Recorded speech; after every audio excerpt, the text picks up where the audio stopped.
Perkenalkan, nama saya Andre, NIM 12190523, kelas 12 6A30. Baiklah, perkenalkan, nama saya Florensius Sailana, NIM 1219083, kelas 12 6A30.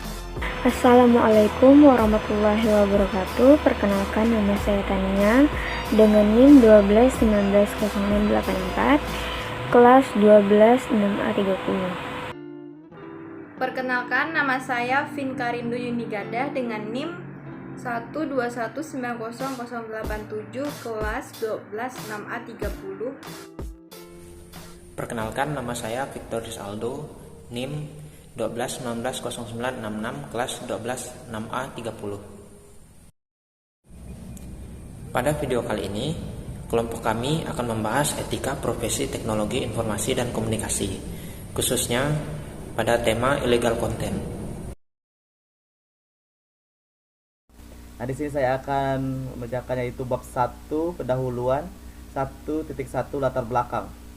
Pada era yang modern ini, perkembangan teknologi informasi sudah berkembang dengan sangat cepat.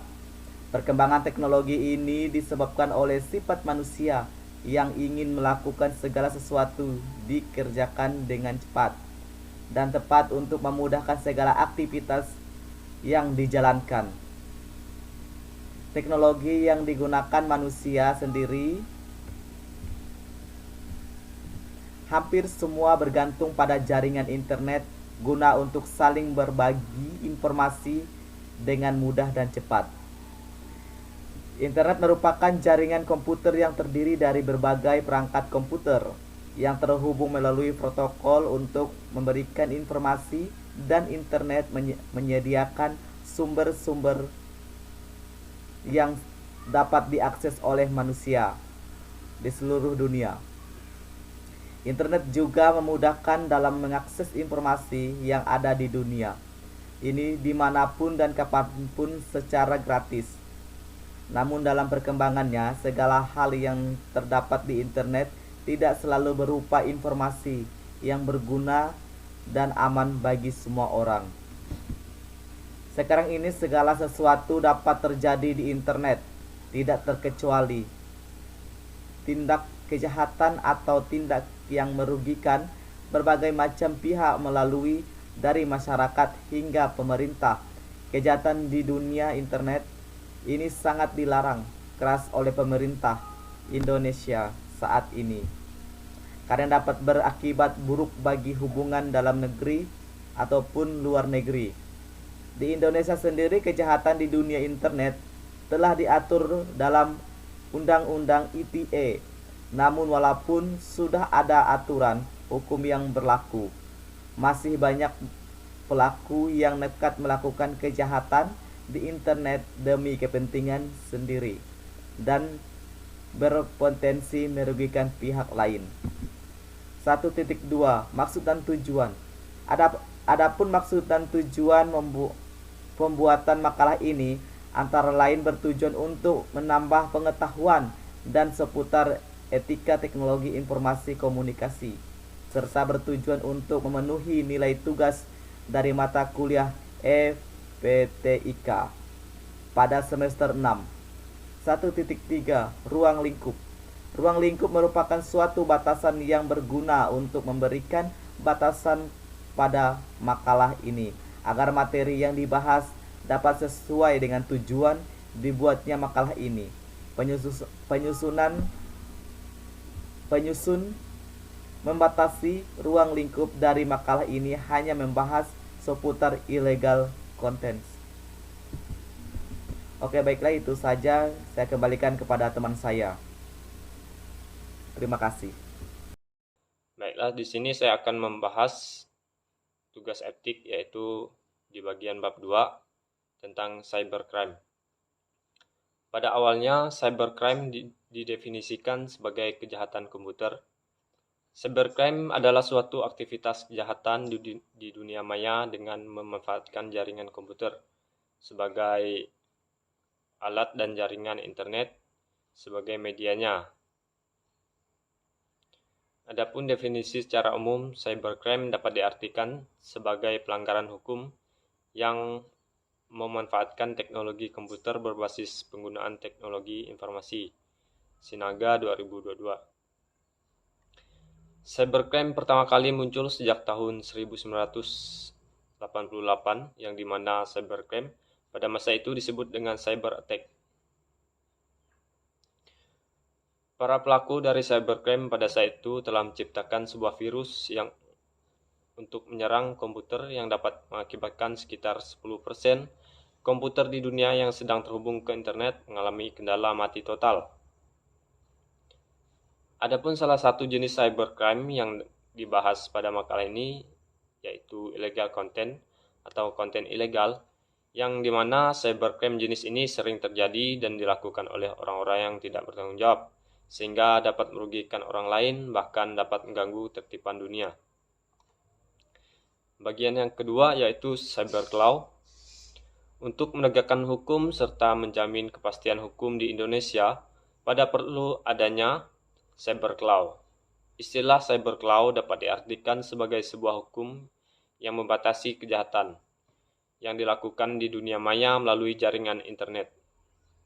Cyberlaw merupakan aspek hukum yang ruang lingkupnya meliputi setiap aspek yang berhubungan dengan perorangan atau subjek hukum yang menggunakan dan memanfaatkan teknologi internet yang dimulai pada saat online atau memasuki dunia cyber atau maya. Adapun ruang lingkup yang ada pada cyberlaw itu sendiri terutama untuk mengatur hukum sebuah tindakan illegal content, antara lain pencemaran nama baik, fitnah, penistaan, penghinaan kenyamanan individu, pornografi, dan masih banyak lagi ruang lingkup dari cyberlaw ini. Dan hanya itu presentasi yang dapat saya sampaikan. Jika ada kurang dan lebihnya, saya mohon maaf. Terima kasih. Di sini saya akan membahas bab 3 tentang pembahasan atau analisa kerja. Illegal contents. Illegal contents merupakan sebuah kejahatan dengan memasukkan data atau sebuah informasi ke dalam internet tentang sesuatu hal yang tidak benar, tidak etis, dan dapat dianggap melanggar hukum atau mengganggu ketertiban umum. Adapun contoh dari illegal contents yang paling sering dijumpai yaitu pemuatan berita bohong, bisa disebut dengan berita hoax, konten pornografi, atau pemuatan suatu informasi yang merupakan rahasia negara, agitasi dan propaganda untuk melawan pemerintah yang sah, dan sebagainya. Pengertian dari illegal contents dapat disederhanakan menjadi sebuah kegiatan yang menyebarkan atau mengirimkan hal-hal yang dilarang dan dapat merugikan orang lain ke dalam internet. Di sini saya akan melanjutkan bab 3, yaitu 3.1.1 motif illegal contents. Motif dari illegal content sendiri antara lain pelaku menyebarkan sebuah konten yang dilarang untuk disebarkan ke internet atau ke publik. Konten tersebut dapat berupa privasi seseorang atau pornografi, kunci jawaban sebuah ujian, rahasia negara, berita bohong, dan ujaran kebencian. Konten-konten tersebut disebarkan oleh pelaku untuk menguntungkan diri sendiri yang akibatnya dapat merugikan banyak orang, sehingga illegal contents ini sangat dilarang untuk dilakukan.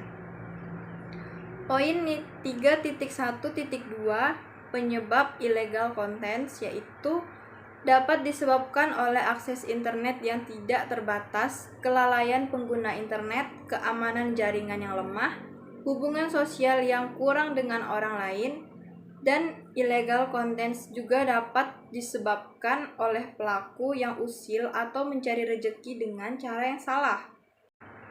3.1.3 Penanggulangan illegal contents. Kejahatan illegal contents dapat dihindari dengan cara tidak membuka situs-situs ilegal atau tidak terpercaya.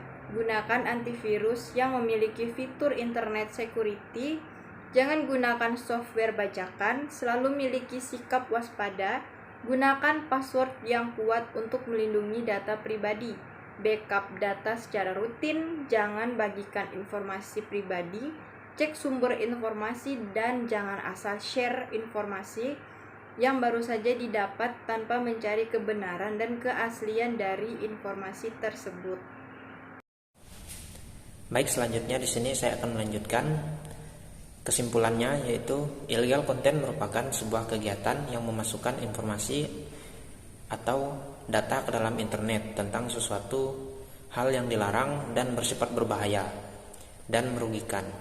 Illegal content merupakan bagian dari sebuah kejahatan yang ada di internet yang disebut dengan cybercrime atau kejahatan yang ada di dunia maya.